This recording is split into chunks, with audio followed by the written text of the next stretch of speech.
Hello everyone. In this video, I will show you how to reset your Dyson Corrale straightener. Let's start with the soft reset, which is also known as a power cycle.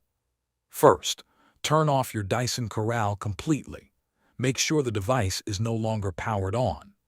Next, unplug the magnetic 360-degree charging cable from the straightener. If your Corrale is sitting on the charging dock, remove it from the dock instead.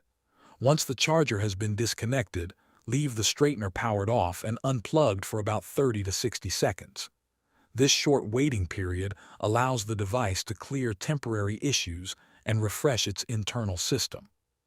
After waiting, reconnect the charging cable or place the straightener back onto the charging dock. Then turn the device on and check whether it is functioning normally. If the problem continues, you can perform a factory reset. To begin, make sure the straightener is powered off and unplugged from the power outlet.